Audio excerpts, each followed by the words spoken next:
A surprise. I decided to do a fairly short but hopefully helpful and review of the AP English Literature exam.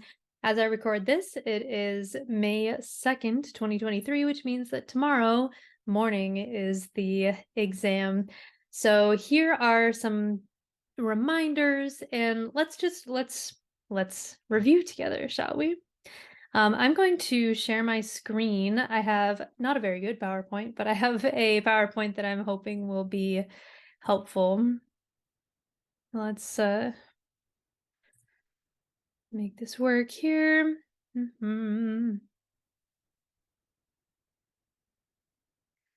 All right. So what I have is AP exam review, of course.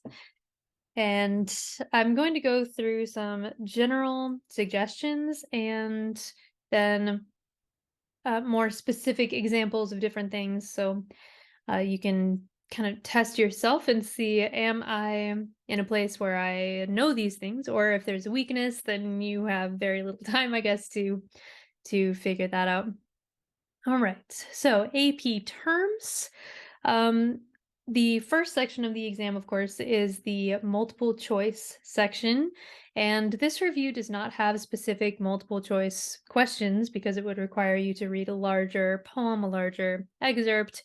So to prepare for that multiple choice section, let's review some AP English level terms. Imagery. Imagery is sensory description, so it's concrete sight, smell, taste, things like that. It's not just general good words. This term is misused very often, so it is sensory description. Logos means appealing to your logic. So if somebody's making an argument, especially in the prose section, then you can say that somebody is using logos if they are appealing to logic rather than, say, emotion or the character of the speaker or something like that. If they give facts and figures, then that is a rhetorical strategy for winning an argument. Quatrain is a group of 4 rhyming lines of verse, and so if you have 4 rhyming lines that kind of go together, it's considered a quatrain. So, for example, Shakespeare's sonnets have 3 quatrains, and so 3 groups of 4 rhyming lines that kind of go together, and then a couplet, which is 2 rhyming lines at the end. Apostrophe. So obviously there's the punctuation apostrophe, but an apostrophe in the AP term sense is a direct address to something inanimate or absent. So if there is a poem that says, "Oh, love, how you mess us up as humans," that would be an apostrophe because it's directly addressing love, which is inanimate. It's a concept instead of a living person. Blank verse.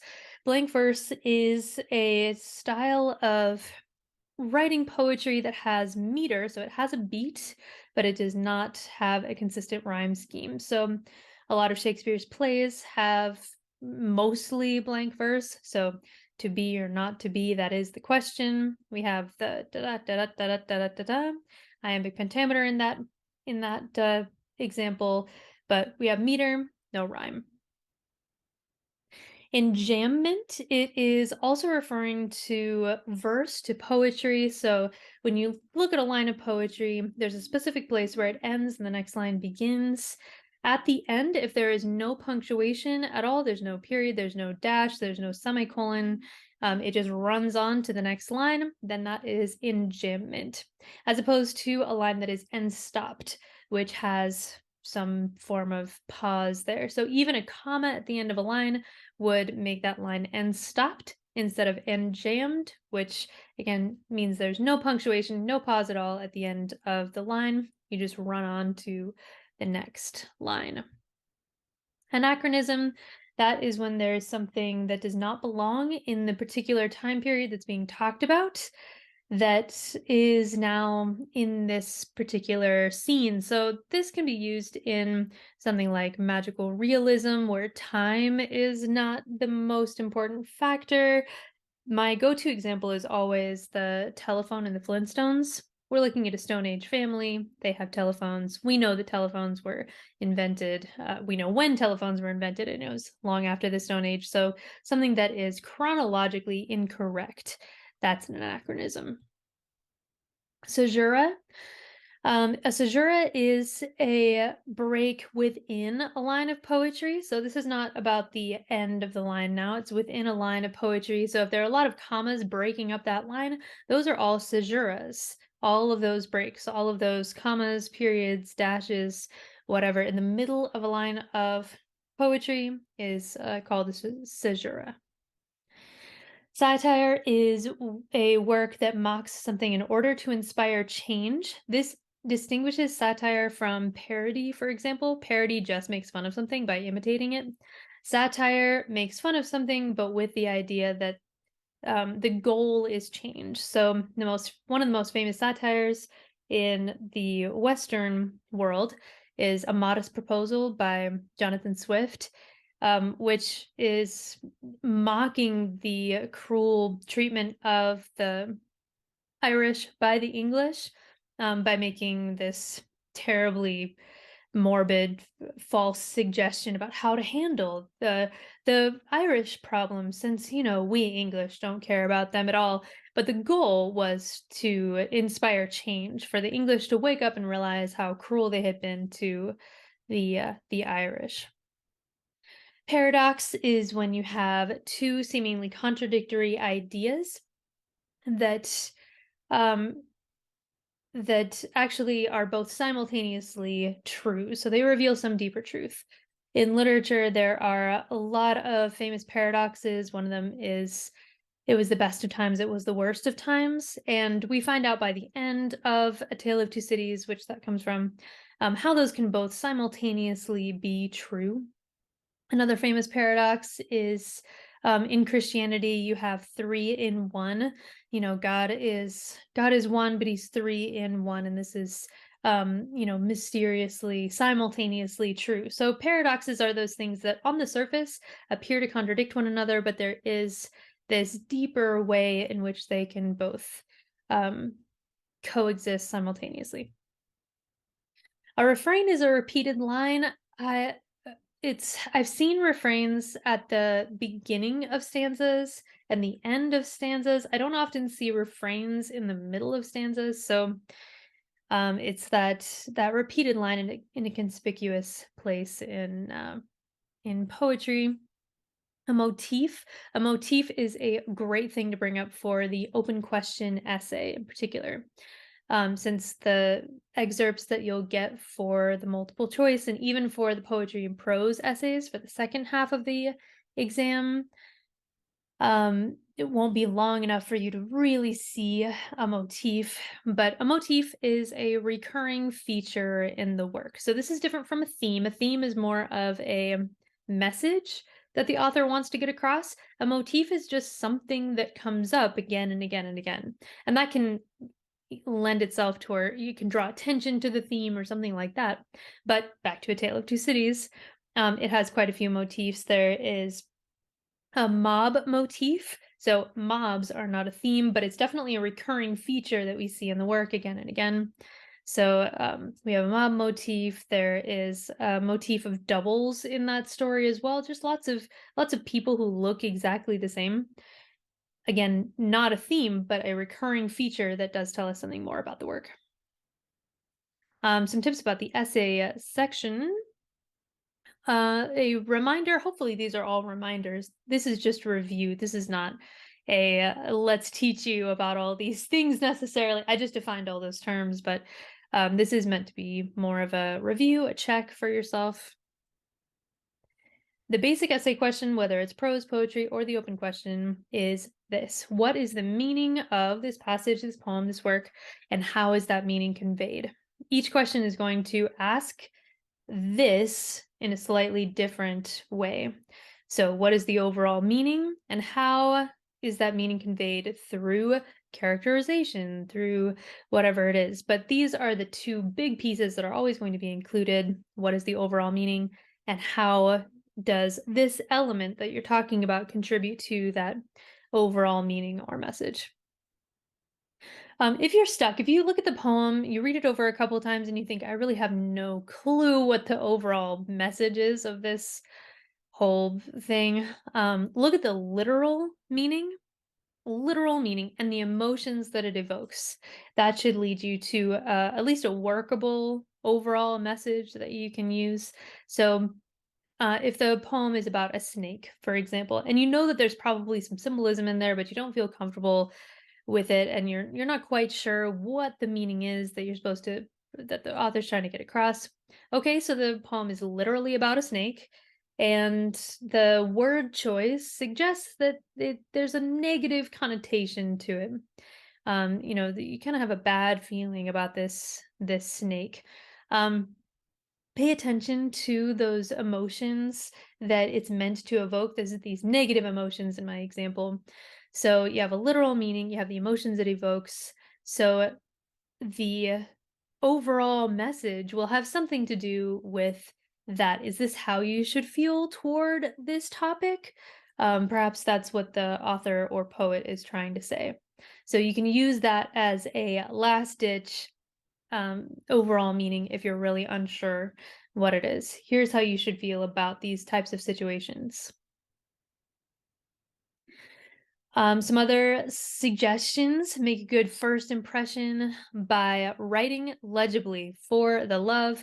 I have had students that I've taught in AP that were wonderful, impressive analyzers, and their handwriting was so dreadful that the readers the graders couldn't read it, and they ended up getting a score that was far below what their actual ability was because they didn't write as legibly as they needed to. You don't have to have gorgeous handwriting, but do make sure that it's legible. Start off with a bang. Do not just rephrase the prompt in your first sentence. If you can think of a more interesting way to begin it, your essays, that is, then definitely do that. Start off with a bang, saying something specific and interesting about the text. So that first sentence doesn't need to be spot on what your essay is going to be about as a whole, but do make a good observation or say something more interesting and relevant to the text than just, well, here's the prompt and here's what I think there. Remember, these graders are going to be sitting there in the summertime just grading these essays. If you don't catch their attention and you say something incredibly boring, they're not going to be thrilled about continuing on, even if your analysis does ramp up to something cool. Remember that a good AP essay must go beyond summary. There have been, if you look at all the descriptions of what it takes to write a good AP essay, all of them, even the prompts themselves will say, go beyond summary. Don't just tell me what this is saying. Go beyond that. Tell me why it's saying that. Tell me how it's saying that. Give complex answers, but definitely go beyond summarizing. This is particularly important in the open question essay because you're talking about an entire work at that point, an entire novel or play. And what you want to do is write as though the person who's going to be reading it has also read whatever work you've prepared, but maybe they disagree about your argument that you're making. So yes, you do need to summarize enough to remind the reader where they're supposed to be looking. Like in this scene when Mr. Stevens is talking to Mr. Faraday in Remains of the Day. Here are some details. So you orient the reader, but you don't spend time just summarizing the action because that's not analysis, that's just summary.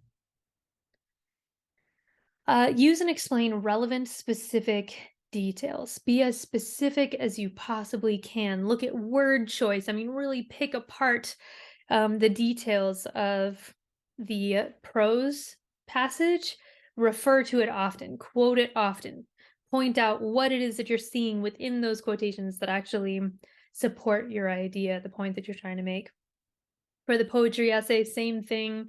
Refer often, quote often those specific details and explain why they matter. Don't just Vanna White to something and then leave the reader to make those connections on their own. Instead, you need to develop this argument using these specific details. And the same holds true for the open question as well. It's not like you need to have the whole thing memorized, the works that you've prepared that you're intending to use for that final essay, but you do need to know it very well. You need to know not only the basic plot, the characters, you need to know details about some of the scenes. You need to know how conversations go. You need to look at turning point scenes in particular and know those inside and out so you can pull out details and word choice and things like that on a dime.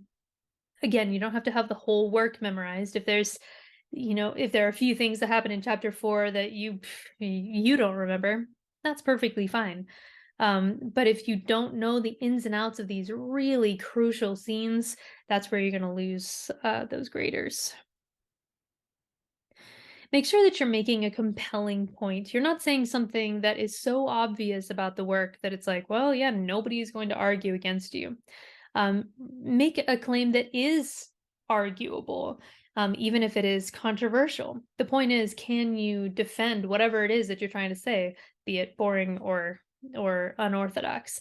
One way to make sure that you do have a compelling point is to make it multifaceted. So a very simple way to make your point multifaceted is by answering the question with two potentially contradictory ideas. So let's say in the prose section, you get part of a novel that introduces a character, right? And they're asking about the characterization of this person and how it lends itself to the overall meaning. Don't just say that the person is timid and then give examples of this person being timid. Instead, say this person is timid, yet incredibly brave, or timid, yet hard-headed, or something that doesn't negate your previous point, but deepens it, makes it more complex. You really have something to dig your teeth into in terms of proving your point. So that is a great way to make your answer more complex and interesting. This, yet this, in your thesis statement. Be perceptive and persuasive. Before 2020, obviously the 2020 exam was something else, but they had already planned to change the exam in 2020 before all the stuff hit the fan. And before that, for years, I mean, I'm talking going back to the 1970s, the criteria for a 9 out of 9 essay, which at the time was the highest score you could get on an essay. Now it's 6 out of 6. And a 9 out of 9, it had to be perceptive and persuasive. So looking below the surface and being persuasive by using those specific details, by explaining them well, as you're making this compelling point. So those were the buzzwords before. It's very similar. They've just reframed the grading a little bit in the past few years with a 6 point scale, where 1 point is the thesis statement, 1 point is sophistication. I think that's just complexity of sentences and flow and more of a stylistic thing. And then 4 of the 6 points are based on content and evidence. So just for your awareness. All right, some more general essay tips. Answer every part of the prompt directly. Don't just glance at the part of the prompt. I mean, use some of the same wording just to wink at the readers and say, yes, I am definitely addressing every part of this question, and I'm doing it darn well. Again, avoid summary. This is the second time I've said it, and there's a reason. Use specific details. Second or third time I've said that, and there's a reason. I mean, be more specific. That should be the mantra in your head when you wake up tomorrow morning. Some of my students, at least, tend to outline their essays. This might not be as relevant for you. Maybe you just dive right on in, but there really isn't much time for a full outline. You can make little notes if you want to, but your thesis statement, that answer to the question, that claim that you're making, that you're going to be proving throughout the essay, can be used as a sort of plan to guide the direction of what you're doing. With AP essays, you don't have to have your thesis statement at the beginning of the essay as you normally would. They know that you're pressed for time. So, but you still do need a thesis statement. It's one of those 6 points. If you do not have it right up front, then I would not bury it somewhere in the middle of your essay. I would leave it as the final note, like the last sentence is your thesis. So there's one sentence people can point to either at the very beginning or the very end that answers the entire question and shows what the plan is for this whole essay. Just as like a stylistic sophistication tip, use some snazzy vocab. You don't need to sound like a thesaurus or anything, but if you use the same words over and over, it's going to sound a bit monotonous. If you use only words that, a fifth grader also would know, then maybe push yourself a little bit. And if you've learned new vocabulary in the last year or two, throw some of that in as it's relevant. You don't want to completely change up your style during the exam. That would be bad. But just keep an eye on not being too simple. You want to really show off in this. And so here and there, if you can use some snazzy vocab just to show that you know what you're doing with it, then that is a plus as well. Keep an eye on the time. You have about 40 minutes per essay, which is not a lot of time. Hopefully, you've been practicing doing this. If you run out of time, hopefully you won't. Keep an eye on that. But if you run out of time, then say you just have 10 minutes left for that final essay, there's no way you're going to do a complete job on that. So make sure if you have only a few minutes for the final one, you have a great thesis statement, a very clear one, so you're guaranteed to get that point, and you start giving immediately these what am I saying? The specific evidence to support that. I mean, dive right into very, very specific level stuff. So yeah, if you do those two things, then you're guaranteed to get like a minimum of 2 out of 6 points, even if you only go like, I don't know, 4 sentences.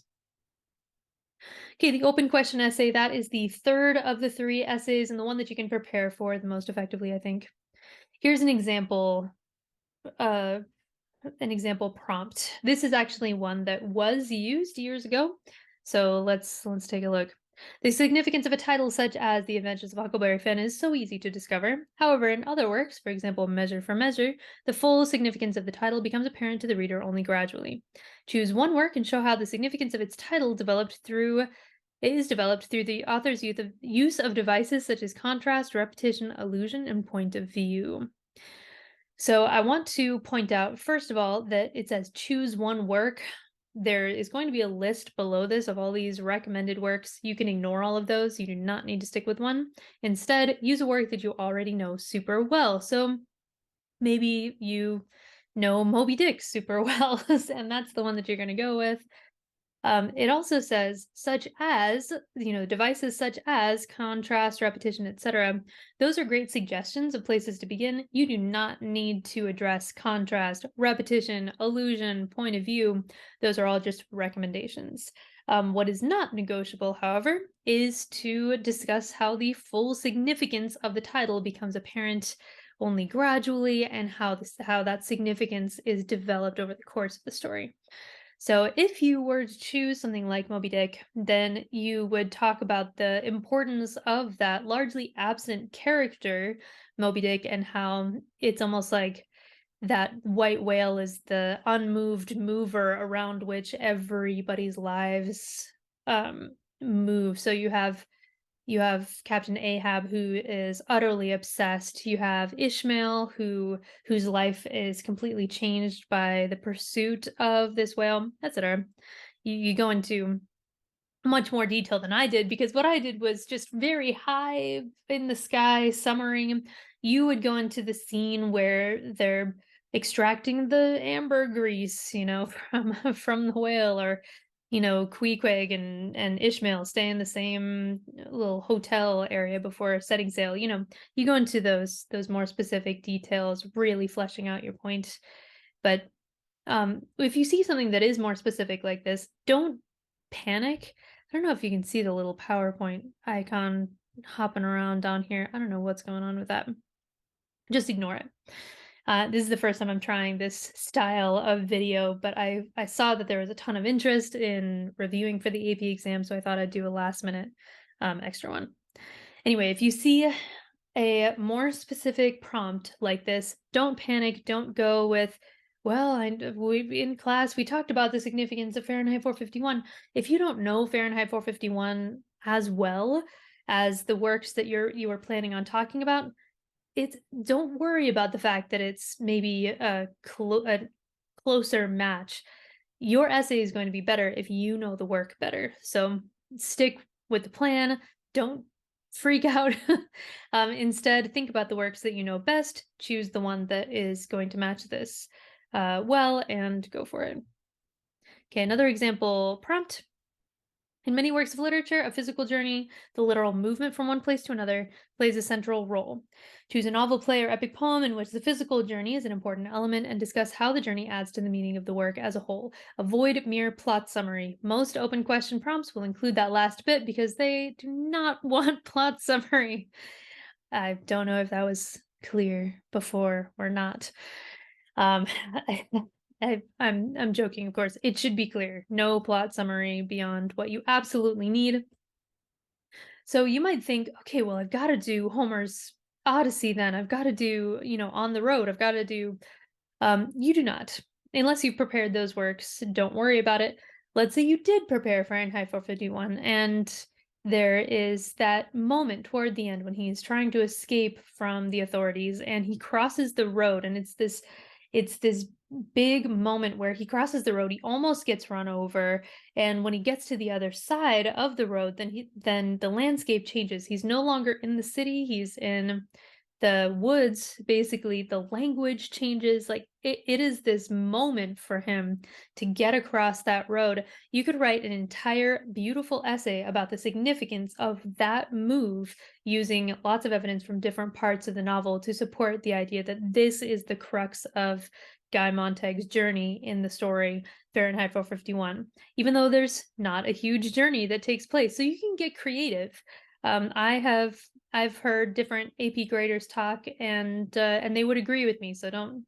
It is sure it's a risk, but not really. The key is being able to support your ideas with great evidence. If you say something obvious like Odysseus is changed by his journey, that is much less effective than by saying something like Guy Montag's whole character arc is encapsulated in the move from one side of the road to the other, and then you really dig into it. It's that digging into it, it's that analysis that they're actually looking for. Okay, I think this is the last one I'm going to talk about for this last minute AP review. But a symbol is an object, action, or event that represents something or that creates a range of associations beyond itself. In literary works, a symbol can express an idea, clarify meaning, or enlarge literal meaning. Select novel or play, and focusing on one symbol, write an essay analyzing how that symbol functions in the work and what it reveals about the characters or themes of the work as a whole. Do not merely summarize the plot. So again, do not panic if you see something like this. Don't go back to, well, I have to talk about Lord of the Flies because freshman year we talked about the conch shell.